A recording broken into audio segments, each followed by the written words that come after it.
Now it's my honor, really, to introduce our Chancellor, Arnie Eisen. Thanks, Joan. It's a pleasure to be with you all, even if it has to be remotely. And I want to explain why it's such a pleasure for me to talk about Philip Roth. So I first discovered Roth in high school. I remember reading the Goodbye Columbus collection of stories, and I was struck at once by the literary quality, but also about how perceptive he was. I was an American Jewish kid, and he understood American Jews. He understood my parents.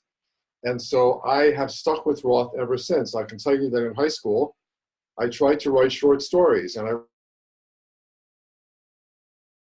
was an attempt to learn from the style of The Conversion of the Jews, Roth's essay in the Goodbye Columbus collection.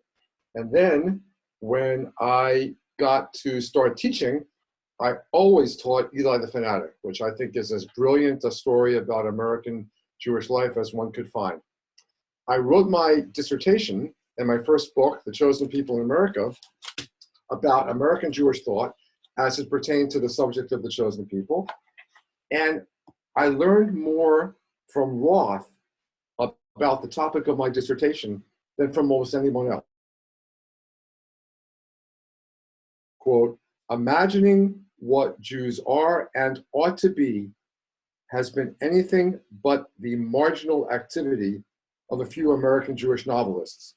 And I go on and say, it is in fact the primary burden of American Jewish religious thought, which has attempted through the reinterpretation of the chosen people idea to describe what, and here's another quote from Roth, the solitary being who has been designated Jew is and is not, must and must not be. I just want to give you one more quote from my book about the chosen people.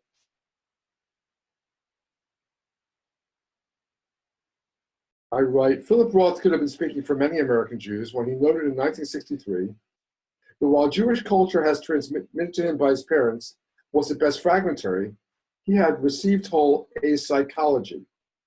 And the psychology, he says, comes down to three words: Jews are better. Quote, there were reminders constantly that one was a Jew and that there were goyim out there. And being different and a better Jew meant one had to begin to create a moral character for oneself. That is, one had to invent a Jew. And what Roth is about this notion of inventing Jewish character. And I'm going to stipulate before I begin even to say that Zionism from the very beginning has imagined a new sort of Jewish character, and the relationship to Zionism on the part of both Zionists and non-Zionists has been all about that imagination of what a Jew is, what a Jew could be, and what a Jew is supposed to be.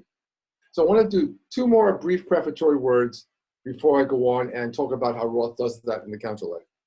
The first is, when he agreed to be honored by JTS, I was delighted. And many of you were there, and you remember Roth's delight. It was palpable. He stood up and said that he had not been applauded by that many Jews since his bar mitzvah. And in fact, he told the story about a synagogue in Florida, which at that very moment was having a lecture, is Philip Roth an anti-Semite? And he said, they're saying, is Philip Roth an anti-Semite? And there's nothing more Jewish in the world than the Jewish Theological Seminary, and they're and he stayed afterward at the lunch and talked to everyone. And this, to me, was really a source of great delight, and it makes me even happier to be talking about Philip Roth today. But here is another stipulation which one has to take into account. Philip Roth uses the word we a lot in his fiction. But if you read the secondary literature about Philip Roth, you know that the word I is always much more important in Philip Roth than the word we. In fact, there are a significant number of critics who agree that the subject of every Philip Roth's novels is always Philip Roth. And we're going to see that that's especially true in the two novels that we're going to talk about today. So I'm going to be wary about making great generalizations about Jews on the basis of Philip Roth, but nonetheless, I'm going to argue that he has something to teach us. All right, so here we go to the counterlife. The first chapter of the book is called Basel, and we're introduced immediately to the Roth alter ego. There's always a Roth alter ego. And in this book, as in many, he's named Nathan Zuckerman. And Nathan Zuckerman has a brother named Henry, who is an unhappily married dentist in New Jersey with a wife, Carol, and 3 kids, and a history of infidelity. And we know that 10 years before this, he almost ran off with a woman from an affair named Maria to her home in Switzerland. And he didn't do that. And now he's in the middle of a long affair with his dental hygienist named Wendy, and he's really unhappy. And why is Henry so unhappy? Because he's got cardiological problems, and the drug he is taking is making him impotent. So Henry's having an affair with his hygienist, but he's impotent. And the debate is he going to take the operation or not? It's a risky surgery. And he finally decides that he's going to do the surgery, and he dies on the operating table, and Nathan goes to his funeral. That's the first chapter of the Counterlife. In the second chapter, Henry lives. He doesn't die, he lives, and he decides to go to Israel. And in Israel, he has what you have to call a conversion experience, both in Mea Sharim and at the Kotel, and is convinced to join, led by a fanatical West Bank charismatic leader named Lippman. And Henry is trying to explain to his brother Nathan, when Nathan visits him, why he is doing all this, what it's all about. And Nathan is dumbfounded to see his brother Henry here, but I'm about to read this passage about Henry's conversion, but you see already that in 2 senses we have a counterlife. Henry dies in chapter 1, but in chapter 2, he's alive and well. And not only does he move to Israel, but now the contrast between the 2 brothers becomes Roth's way. American Jew who makes Aliyah to Israel. And I see I'm stalled, hang on. And this Jew who makes Aliyah to Israel. And so what Roth is giving us is the counterlife. Aha, here's my alter ego, Nathan Zuckerman, confronting what life would be like for a person like me if instead of living in America, I live in Israel. So listen to Henry describe his conversion experience. I'm going to read you 1 paragraph from the Counterlife, page 68, if anyone has the book. And that's when I began to realize that of all that I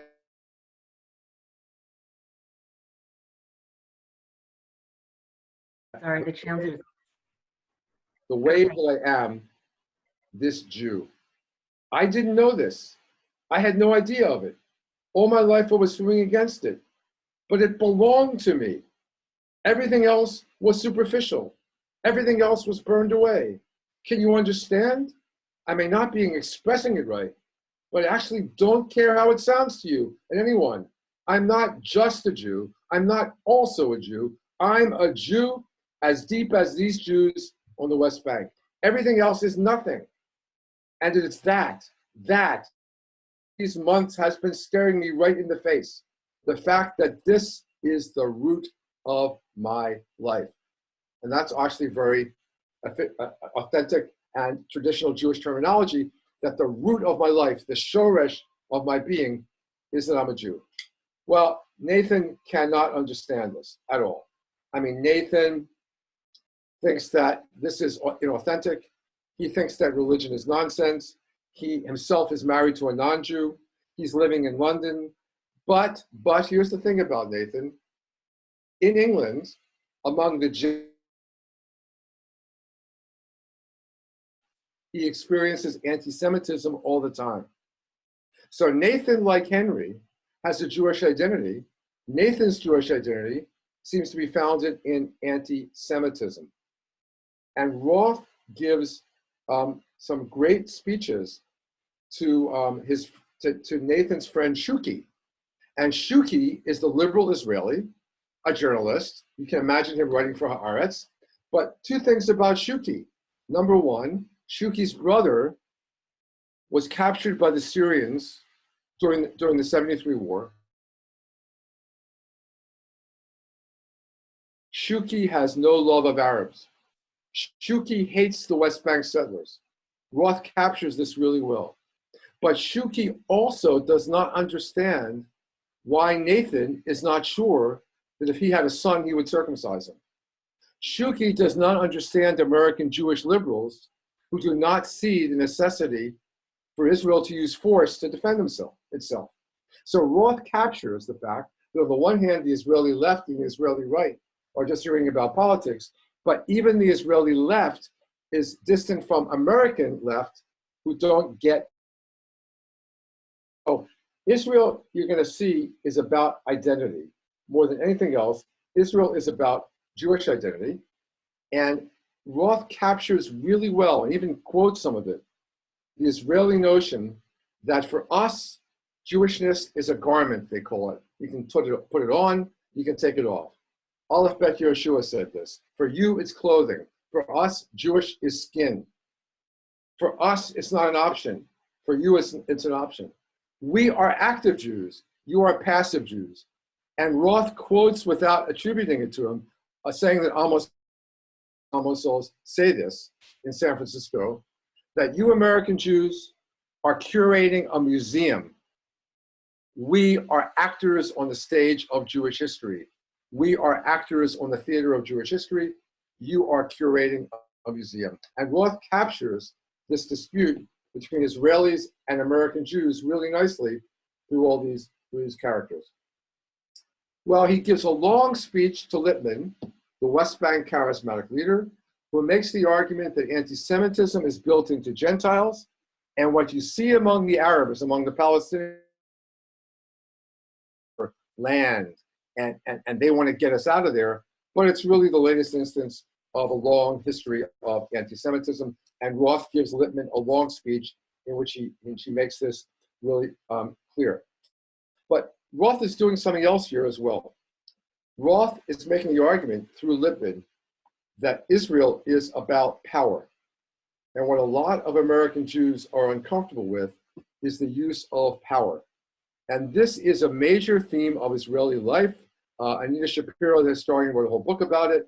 If you read Ben-Gurion in dialogue with American Jews, and dialogue, in fact, with some Israeli intellectuals, he makes the point that Jews are uncomfortable with power because 2,000 years we didn't have the power.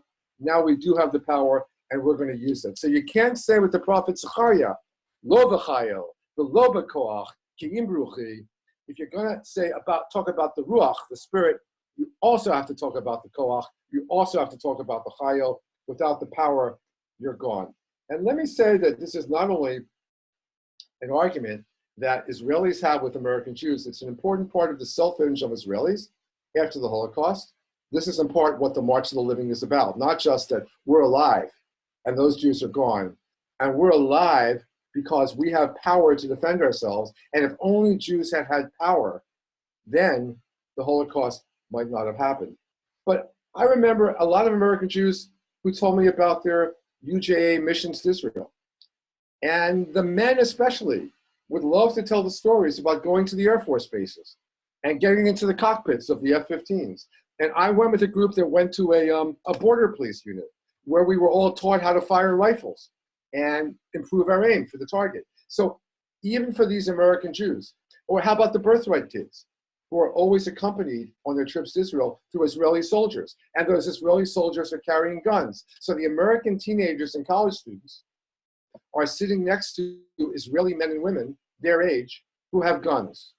And so you're forced to look at the counter life between a diaspora Jew and an Israeli Jew on this issue of power. I want to say here that there's one thing that Roth cannot do in his fiction about American Jews, and he doesn't do it in the counter life either. Lippmann is a West Bank settler. Roth shows Lippmann at a Shabbat dinner. Lippmann's religiosity is completely irrelevant to Philip Roth.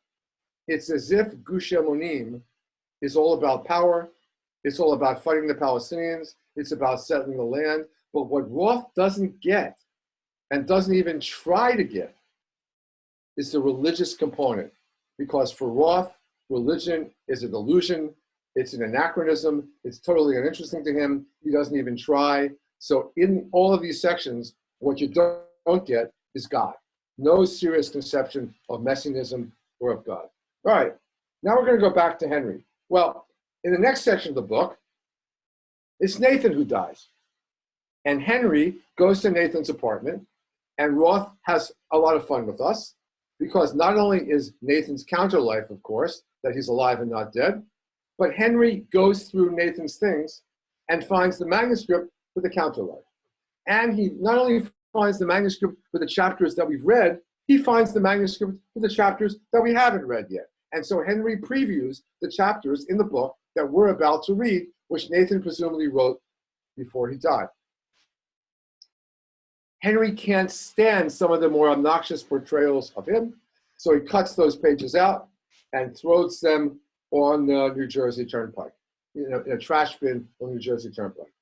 But one of the things he keeps is an argument from Nathan's wife, Maria, whom we're going to meet in the next chapter, against Nathan. There's an interview with Nathan's wife, Maria, and she complains about him and about all Jews, really, that they can't just live. They can't just let things be. They have to find meaning in everything. Why do you have to go around in search of meaning all the time? Why can't you just be in the world? And Roth, of course, is constructing this dialogue, so it becomes a kind of a self-critique. But it's actually, it turns out that for Roth, through his Nathan Zuckerman character, this is something important that Jews. Climactic section here comes about in the chapter called Gloucestershire and the final chapter called Christendom. Listen to Roth in the Gloucestershire chapter. He's just gone to a Christmas carol service with his Gentile wife and her kids. The carol service, for instance, I actually wasn't there with him in the church, as he has it in the story. This is Maria talking. That was in New York. Why can't they just let be? Why does Roth have to pretend in that carol service that something important is happening? It's just a nice carol service.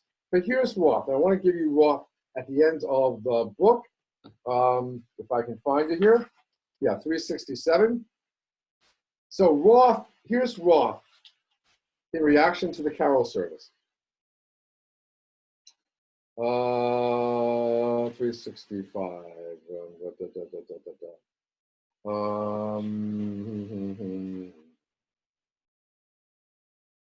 Think of all those Christians, hardy enough to know better, piping out their virginal vision of Mama, that's Mary, and invoking that boring old Mother Goose manger. What's our unborn offspring meant to me, right up to tonight, in fact, but something perfectly programmed to be my little redeemer? What you say is true. The pastoral, P-A-S-T-O-R-A-L, is not my genre, no more than you would think of it as Mordechai Lippmann's, the West Bank settler. It isn't complicated enough to provide a real solution, and yet haven't I been fueled by the most innocent and with the imagined child as the therapeutic pastoral of the middle-aged man? The pastoral stops here, and it stops with circumcision. And I have to tell you that this page, so I'm about to read you an extensive chunk of, is my very favorite page in the Counterlife, and it's one of my 2 or 3 favorite pages in Philip Roth. Here is Philip Roth, the man who denies any reality to God. He's not interested in religion.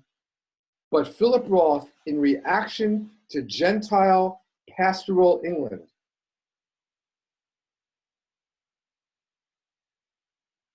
his sister-in-law is a loony, upper-class anti-Semite.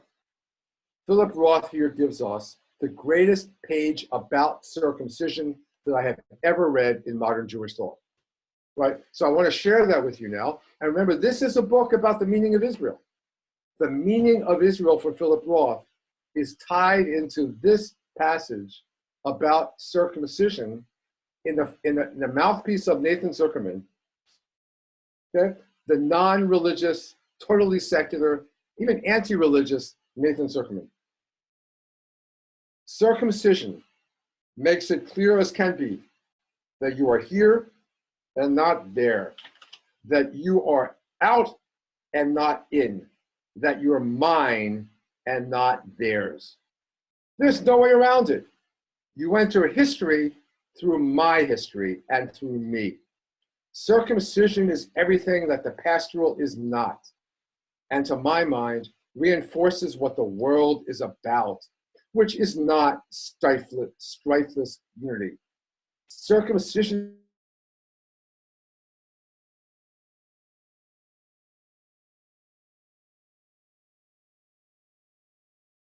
Apologize. a man-made ritual. To be born is to lose all that. The heavy hand of history falls upon you right at the start, marking your genitals as its own. Inasmuch as one invents one's meanings, along with impersonating oneself, this is the meaning I propose for that right. I'm not one of those Jews who want to hook themselves up to the patriarchs or even to the modern state. The relationship of my Jewish I to their we is nothing like as direct and unstrained as it was for Henry. But a Jew among Gentiles and a Gentile among Jews, well, here it turns out my emotional logic to be the #1 priority, aided by your sister, your anti-Semitic sister, your mother, and even by you, he says to Maria. I find myself in a situation that has activated my strong sense of difference. Circumcision confirms there is an us and an us that isn't solely him and me. England made a Jew of me. So what do we got here? I'm going to stop with this in a moment. Israel is about the identity of a person. Israel is about the Jewish identity of a person. Israel is the iconic representation of Jews in the world right now. We are alive. We are alive using Jewish power, but it's not just about being here as opposed to not being here. It's not just about power as opposed to not power. We stand for something. And for Roth, the secular Jew, or at least for Nathan Zuckerman,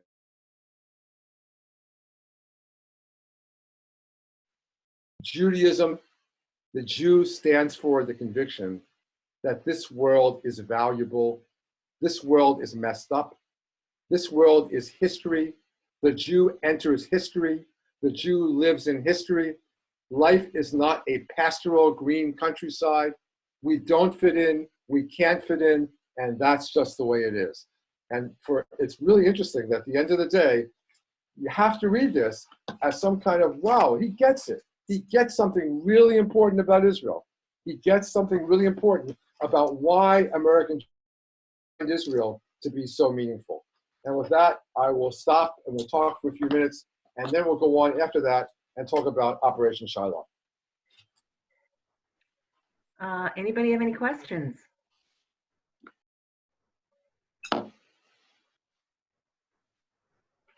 Because I don't see any. I put a question up on mute. On the chat room. Oh, on the chat. Okay. Go ahead, Lynn. Arnie, if you're willing this is Lynn Kroll, sorry.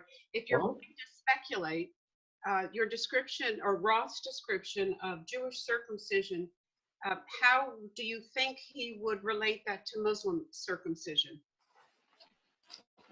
I don't think he'd be at all interested, and I don't think that Muslims don't even appear in the book except as Palestinian haters of Israelis. He's not interested in Islam at all. His Gentiles are always Christian. I'm trying to think if there's any book that I've read where Roth really takes on Islam. So would circumcision have to mean the same thing? No, he doesn't think it means the same thing to other Jews that it means to him. He said, this is what circumcision means to me. I know it means something else to other people, but to me, England made a Jew out of me. That's what circumcision means. And Israel, as it were, it's all very male, of course. And Roth, everything is male. You have to say that. There's no female characters that matter as much, right? It's about males almost overwhelmingly, certainly in these two books. So the circumcision is the mark of the Jew, and I would say that Israel is the mark of the Jew. So as it were, Israel is the circumcised country in the world. Israel is the country that reminds the world that Jews mean history. not green grass and fresh fields. We are history. We are word. We are meaning. The thing Maria keeps complaining about is, you Jews, you always go on about meaning. Why can't you just live your lives? Wait, Roth is all about meaning. And circumcision for him is the bodily marker of meaning. If nature was all you need, you don't need circumcision. The body is perfect as it is. But what circumcision does is put the mark of history on the body. And that's what Roth is after. Thank you.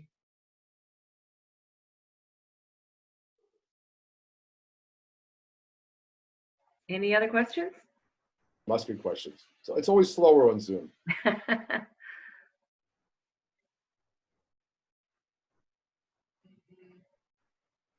Diane put a question on Oh, chat. you're doing chat. Okay, Diane Trotterman, go ahead.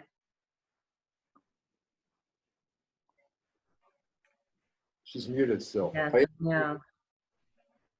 Okay, here I go. Can you hear me? Yes. I'm just interested in, hopefully you've been watching The Plot Against America on TV. I haven't because we don't have HBO. But what's interesting is, why do you think it was chosen for this time, this era? What's happening now? Well, he's being prophetic, isn't he? So I read The Plot Against America, and I read it when it first came out, and I said, oh my God, this could happen. This could really happen. And here we are, and it's happening. So that's why they're doing it now, because a lot of it is coming true. So Roth has a vision for America. I would say that one of his greatest novels is American Pastoral. Notice that name, American Pastoral. And that's about the the 60s and the chaos of America in that time. He confesses again through his. Oh. And one of the secrets, which you're helping me put a finger on, Diane, Roth believes, we're going to see it in a minute, Roth believes in the project of American Jews. Roth loves the project we might call American Jewishness because he loves America. He loves America. And he's distressed if he sees America taking a wrong turn. He loves Israel too, it turns out, actually. It's going to be surprising, but he really does. Do you have more you wanted to say, Diane? You can unmute yourself again. And I think you ought to watch it. It's done through a family, yeah. and each one contributes in certain ways. It doesn't stick to the script exactly as I know. I think you would really be interested in it. Good, I will. Thank you. I will watch it. Other questions?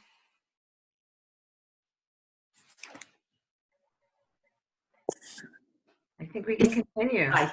Well- Hi. It's Diane Wool. Hi, Diane. Hi. This is not a question. I'm just thinking how wonderful it was that we were able to give Philip Roth an honorary degree, and how beautifully he spoke. And I guess he came a long way from when he first, became the prolific writer that, he did. And I did start to watch his program, The Plot Against America, and I did read the book. And now I need to get back to it. But it was just a pleasure having him at our, commencement, and of course at the luncheon. So I'm very happy that JTS made that offer to Philip Roth. So Diane, it turns out that he was really traumatized by. It wasn't a universal complaint. I mean, some Jews thought it was anti-Semitic, and he got a lot of flack for it. But partly as a result of that, Roth kind of turned inward, and the subject of his own Jewishness became a major subject of all his work ever since. So in a sense, we did Roth a favor, the Jews who criticized him did him a favor way back then, because they forced him to confront his own Jewishness, which he's very much doing in these two novels. Well, because we didn't get as many questions as we thought, I'm going to use the time. What I have in front of me now is an article by JTS Professor Emeritus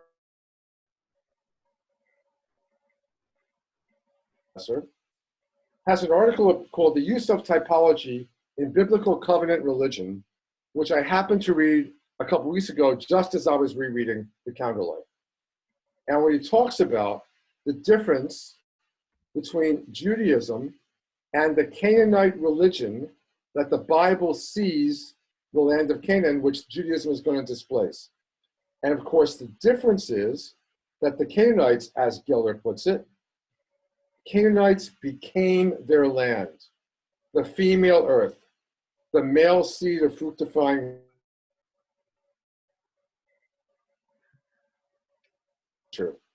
Here there are no conditions, no mediation of law or awareness, no covenant. The true blessing of fertility religion lies in the gift of total forgetfulness. And the opposite of this land religion of the earth is covenant. And of course, the sign of that covenant Geller talks about is circumcision. So I think the very last thing that Philip Roth would know, and probably the last thing he would want to know, is that in this polemic at the end of the counterlife, he's repeating something that the book of Deuteronomy does in the polemic against Canaanite. And the pastoral becomes Canaan, and Roth is, of course, the Jew who's concerned with the word and with meaning, in other words, with covenant. All right, so here is Operation Shylock, and I'm holding it up so you can see partly. This is a much longer book. It's 400 pages of tightly written prose. It sprawls, and there's a lot of self-consciousness put into the book, and Roth even has a character comment about how out of control this book is. Totally disordered, and I agree with that. It's not the Counterlife, which is very tightly written, but it's taking one step further. We don't have a Nathan Zuckerman character. Instead, the book is called A Confession. It's written in the first person by a character in the book who is named Philip Roth. And as if it's not enough to have a character in Philip Roth's novel who's named Philip Roth, the plot revolves around a doppelganger. There's a guy who it turns out looks like Philip Roth, talks like Philip Roth, dresses like Philip Roth, and is now going around Israel and Europe pretending to be Philip Roth. We later learn that he was born with the name Philip Roth and took advantage of it and decided that he's going to be Philip Roth. So the book goes back and forth between this narration by the character Philip Roth of his interactions with the fraudulent Philip Roth and actual interviews that Philip Roth, the author, did with the Israeli author Aaron Appelfeld. Roth tells us, and we know, that this interview was published in the New York out of the author of Philip Roth's notebooks. Plus, all this is happening in Jerusalem in 3 frantic days at the same time as the trial of John Demjanjuk. If you might remember, 1988, this Ukrainian auto worker from Detroit, John Demjanjuk, is on trial in Israel because he's charged with being a guard at Treblinka named Ivan the Terrible, who was especially cruel to the Jews. And the Israelis have put him on trial, and Demjanjuk claims a mistaken identity. So we go back and forth from the fraudulent Philip Roth interacting with the character Philip Roth to actual long pages and pages and pages of transcripts from the actual trial of John Demjanjuk. Right? So Roth is obviously playing with us, but it's all very serious. So one of the things that you cannot escape in Operation Shylock is the degree to which what Israel is about is Holocaust. Israel is about Holocaust. Israeli writer most identified with Holocaust. His biography is he was a child who survived in the woods, fleeing from the Nazis, and then comes to Israel. And then the Demjanjuk trial is going on. And what's more, the fake Philip Roth has a crusade. The fake Philip Roth is busy promoting a cause called diasporism. The fake Philip Roth is convinced that the Arab anti-Semites are going to end up destroying Israel one of these days.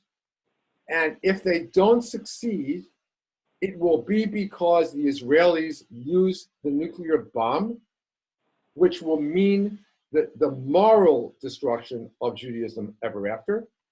What is more, the anti-Zionists are aided and abetted, according to the fake Philip Roth, by anti-Semitism, which is pervasive in Europe.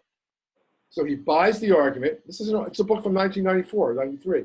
He buys the argument that anti-Zionism is basically anti-Semitism. He buys this argument, and he creates a character named Philip Roth, masquerading as the author Philip Roth, who promotes his vision of diasporism. And diasporism is called the only solution to the Jewish problem. You've got to get European Jews out of Israel.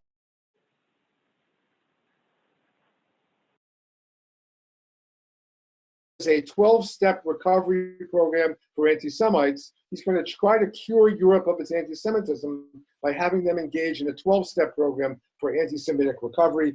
And he writes 12 tenets or 10 tenets of ASA and talks about them in the book. All right. So this is to give you a sense of how wild this book is. And there are long, long rants. And when I say rant, I mean pages without punctuation, about 10 pages of speeches that go on. Roth gives a speech like this to an Arab who had been a friend of his at Harvard.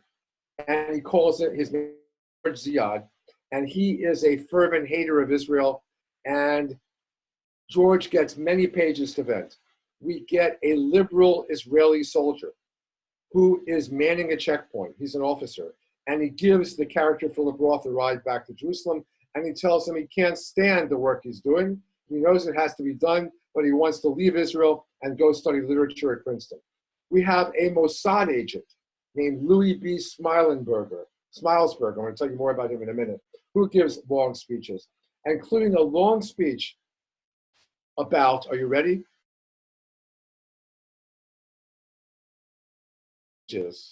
About the Chafetz Chaim, I know I paused, the Chafetz Chaim's theory of anti-Semitism.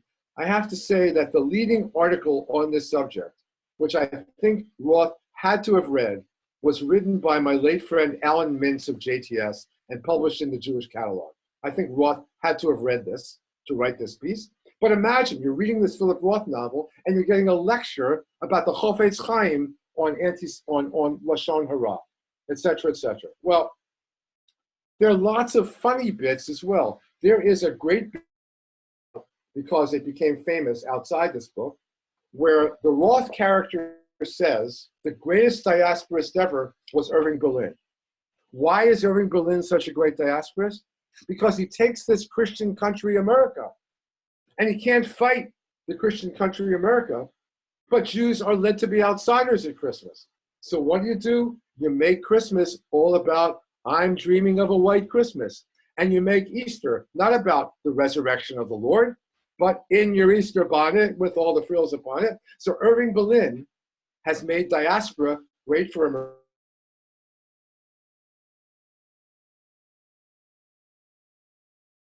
Here we are, we're right in the center of this culture. We contribute to it, we contribute to the world. We have a distinctive way of being Jewish, which is no less Jewish than the way the Israelis are being Jewish. It's really funny, on page 157 or so, and I invite you to look at it. So now we get, at the end, I want to give you a couple speeches. Here's a speech by Smilesberger, which has two sections, and it's these two sections put together that demonstrate how much Roth is inside the Israeli conversation. So this little old man who is disabled, who first encounters the character Philip Roth having lunch with his friend Aaron Appelfeld at the Anaticho house on Rav Kook Street in Jerusalem. And this guy, Smilesberger, turns out to be a Mossad agent. And the book is called Operation Shylock because we learn at the very end that Smilesberger has actually recruited the character Philip Roth to work for the Mossad. But the chapter about his work for the Mossad to the Mossad for clearance, and they decide it's censored. So we never get to read in Operation Shylock the chapter about the work he does for the Mossad. It's left out, all right? So more playing on the part of author Philip Roth. But you get a speech by Smilesberger that's deadly, deadly serious. So he has the head of the Mossad, who of course does not agree with the Arab critique of Israel. He's defending Israel. But he said the Palestinians are to some extent right. They're innocent. We're guilty. They're right. We're wrong. They're the violated. We the violator. I am a ruthless country, and I am ruthless knowingly and voluntarily. Right? You get a really strong argument that power is necessary here for the survival of Israel, and the head of the Mossad guy endorses it here. Again, I don't know what Roth is thinking. I'm not attributing anything to Roth, but this is a very powerful speech by Smilesberger. But then the next page is directed at us. And I want to read you this section because this is where Roth, in a sense, turns to his readers in America through the voice of Smilesberger. American Jews, I did not approve of Sharon. I did not approve of Shamir. And my conscience was confused and troubled when I saw the suffering of my friend George Ziad and how this injustice had made him crazy with hatred. You will say, I did not approve of Gush Emunim. I did not approve of the West Bank settlements, and the bombing of Beirut filled me with horror. You will demonstrate in 1,000 ways what a humane, compassionate fellow you are. But the Palestinians will tell you, if they get a chance to put you on trial, they will ask you,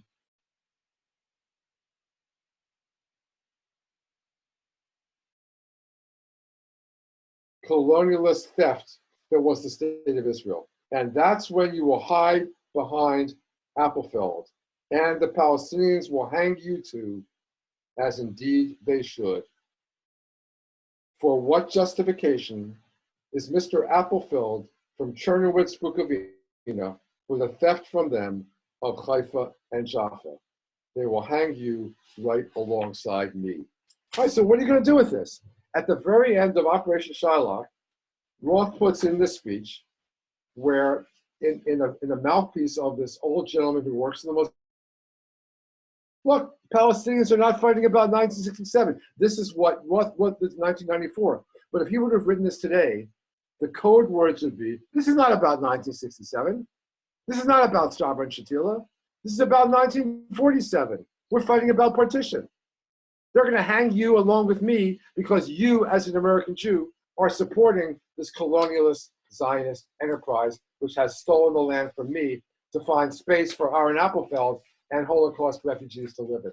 So you get more in this book. It's like a sequel to The Counterlife, and it even refers inside itself. You get Roth talking about the counterlife.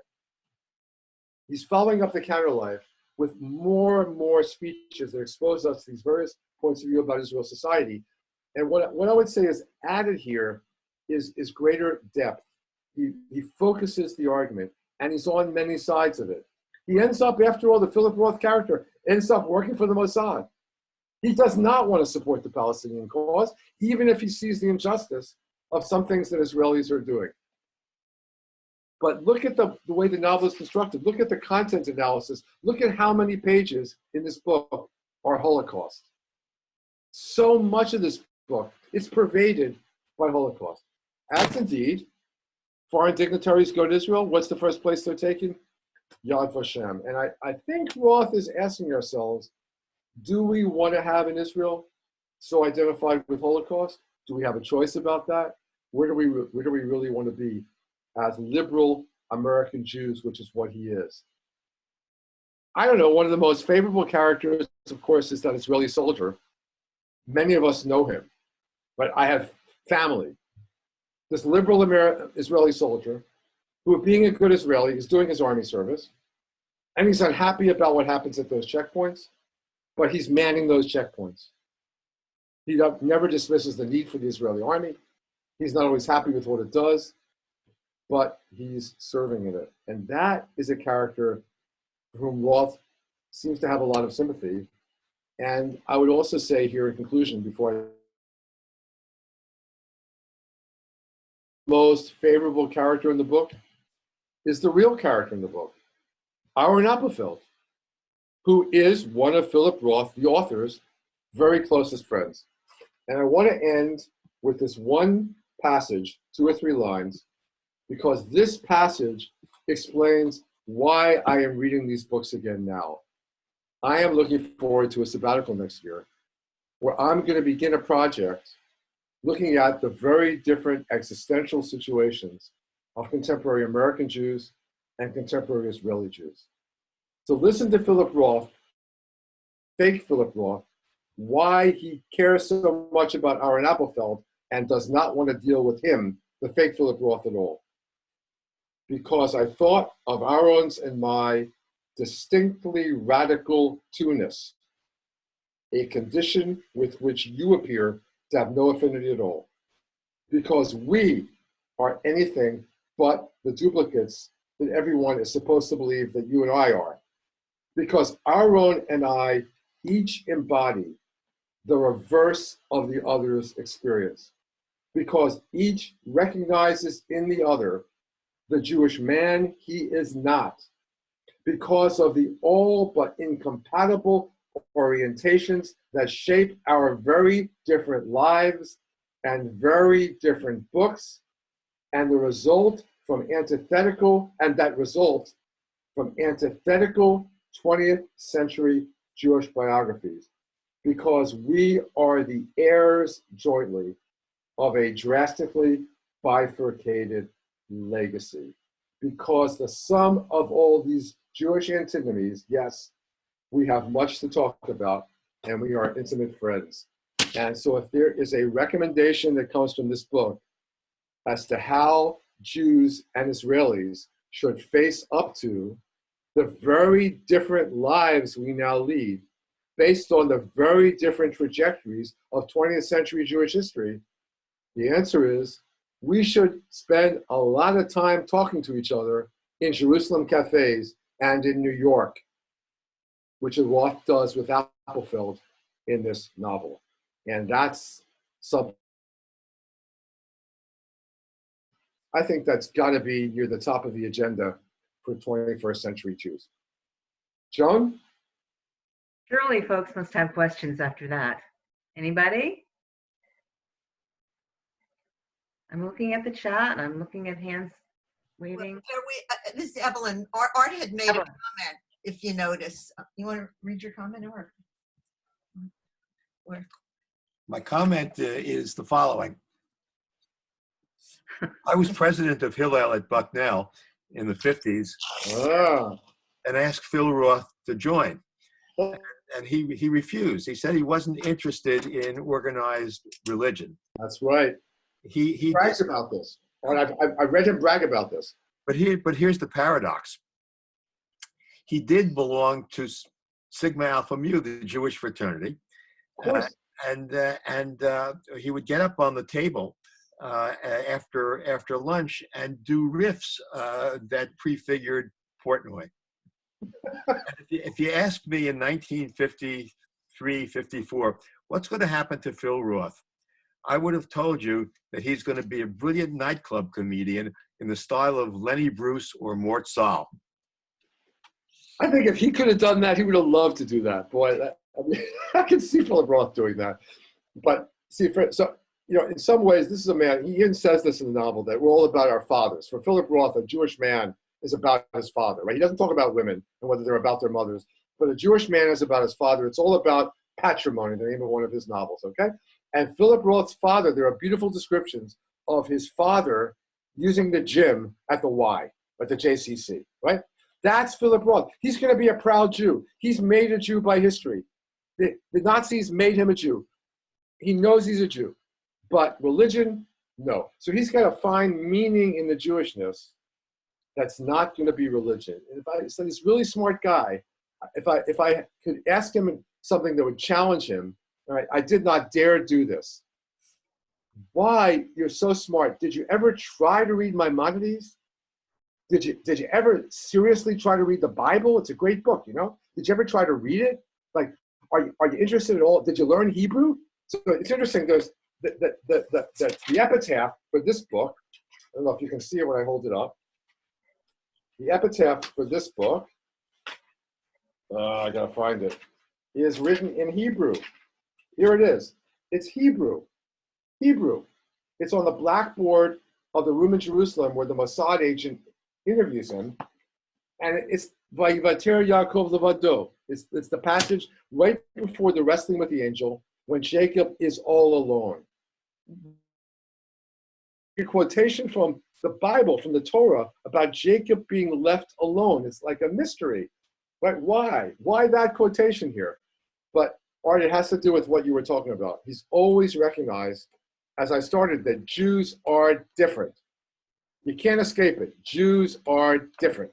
So what are you going to make of that? That's his question for his life. I'm going to listen. I wish there were more books. Bruce Feldstein has a question. Bruce? Arnie, terrifically stimulating. My gosh.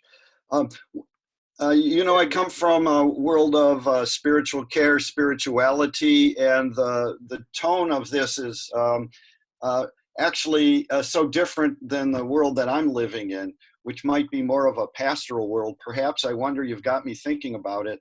But what would Roth say about compassion and listening? So, generous listening. Yeah, so let's first clarify, Bruce, that the word pastoral here is used in a very different sense, right? They're related. Yeah. No, right? I heard you say pastoral in terms of nature and just allowing Exactly. for what's natural. Did I understand that rightly? You put your finger on it. What Roth does better than almost anybody else that I can think of is listen to Jews. The dialogue throughout most of his books is spot on. It is so perfect. And you know Israelis, I know Israelis. Roth gets them in these two books 100%. He is a great listener, and he values kindness. He's not like a tough guy who just, he can't stand this West Bank charismatic guy because there's no compassion there. So I think that Roth would, very much understand compassion as a virtue, but understand it, as you put it, a lot of it is listening and getting it right and really hearing people. And he goes out of his way in this book to enter into the mindset of this crazy guy who's pretending to be him. He wants at the beginning just get rid of him, get this guy out of my life. But he spends half the book literally trying to get inside of him and understand him. And so I think he's modeling something there. But this is what an author does. And I think you're onto something. But in terms of the suffering that we're all living with right now, one of my ambitions today was to give you all a brief diversion from the pain and suffering that is all around us and the anxiety. So for a change, we can worry about Israel and not worry about the coronavirus at this moment. I have a couple other questions, Chancellor, from Marlene Siegel. Marlene? Oh. You're unmuted. Go ahead. Oh, okay. Hi. Chancellor, which of his books do you feel is the quintessential Roth novel? Oh, dear. That's a hard question. I haven't read all of them. There are too many of them. Of the ones you read, obviously. The greatest novel that I have read is not a typical Roth novel, and that's American Pastoral. I mean, if I were giving Roth a Nobel Prize, I would have given it to him for American Pastoral. But brilliant, tragic novel and very compassionate. You all know the plot that a New Jersey guy loses a daughter through SDS and the radicals, and she becomes a radical, and she becomes like a Patty Hearst figure who is involved in bombing and murder, and then she has to hide out, and he has to go find her. It's a very tragic story of a Newark family. I'd have to say it's one of the Nathan Zuckerman novels, My Life as a Man, or I don't think it's even Portnoy's Complaint. I think he's just warming up in Portnoy's Complaint to find out what he's really about. So The Ghostwriter, one of the novels that's about writing, about being a Jewish writer. Okay. And Shelley Gross also has a question about another novel. I was wondering about the human stain. Do you see it as a deviation in how he writes, in that the protagonist actually chooses to be Jewish in lieu of being black, and reaps pretty much until a certain point the benefits of his life in the United States as a Jew? Right. So I have heard a lot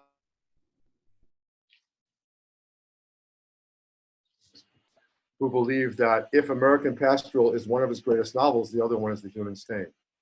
And The Human Stain, I think, is brilliant. I haven't read it in, I don't know, 15 years, 20 years. I don't remember exactly when it came out. I read it soon after it came out. But it's not a typical Roth novel in that sense, but it's so deep. It's like, you know, the one that HBO is serializing right now. So it's like that in a sense. He takes up a major American problem, race and prejudice, and he goes into it really deeply. So I think that Roth is a really serious guy, and he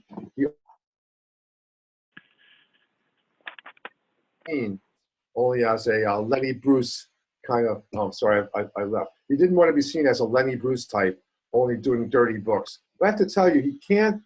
I don't know if he can't stop himself. He's mocking himself, but there are pages in this book where you go right from Aaron Appelfeld and the Demaniuk trial to phone sex between the character Philip Roth and the girlfriend of the fake Philip Roth. I mean, you can't believe it. Why is he doing this? Why is he, as it were, demeaning us?